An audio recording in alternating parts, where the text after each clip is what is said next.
హైదరాబాద్ లో మందుబాబుల ఆగడాలు పెరిగిపోతూ ఉండడంతో సిటీ పోలీసులు మద్యం సేవించి వాహనాలు నడుపుతున్న వారిని మత్తు వదిలిస్తున్నారు. నగరంలో వీకెండ్ రోడ్డు ప్రమాదాలు విపరీతంగా పెరిగిపోతున్నాయి. దీంతో పోలీసులు డ్రంక్ అండ్ డ్రైవ్ తనిఖీలు విస్తృతంగా నిర్వహిస్తున్నారు. హైదరాబాద్ పోలీస్ కమిషనర్ గా సజ్జనార్ బాధ్యతలు చేపట్టాక ఇవి మరింత విస్తృతంగా జరుగుతున్నాయి.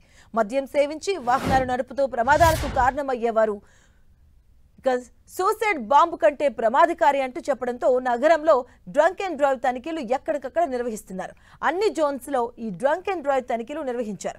ఇక వీఐపీల తాకిడికి ఎక్కువగా ఉంటే వెస్ట్ జోన్ లో రాత్రి పోలీసులు డ్రంక్ అండ్ డ్రైవ్ టెస్టులు నిర్వహించారు. జూబ్లీహిల్స్ చెక్ పోస్ట్ సహా మొత్తం 10 చోట్ల ట్రాఫిక్ పోలీసులు డ్రంక్ అండ్ డ్రైవ్ తనిఖీలు చేపట్టారు. మద్యం సేవించి వాహనాలు నడిపిన వారిని వాహనాలు స్వాధీనం చేసుకున్నారు. ట్రాఫిక్ ఏసీపీ హరిప్రసాద్ ఆధ్వర్యంలో ఈ తనిఖీలు కొనసాగాయి.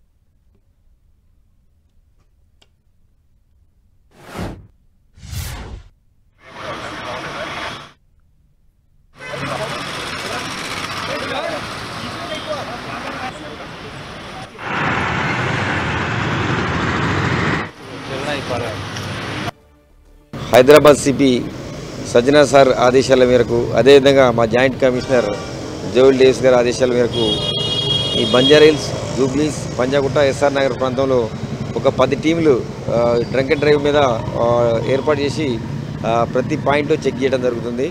ప్రధానంగా ఈ డ్రంక్ అండ్ డ్రైవ్ యొక్క ప్రధాన ఉద్దేశం ఏంటంటే, ఈ ఎవరైతే తాగి వాహనం నడుపుతారో వాళ్ళు ప్రమాదం ఎక్కువ పొంచి ఉంటుంది. ఎందుకంటే వాళ్ళకి నడిపే శక్తి కోల్పోతారు వాళ్ళు ఆ వాహనం.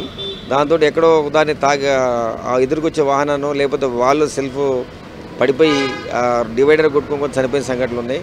అదేవిధంగా ఫ్లైఓవర్ మీద నుంచి కూడా కింద పడిన సంఘటనలు ఉన్నాయి. ఇవన్నీ జరగొద్దు, ప్రజలని సురక్షితంగా ఉంచడం కొరకే ఈ యొక్క డ్రంక్ అండ్ డ్రైవ్ ప్రధాన ఉద్దేశం.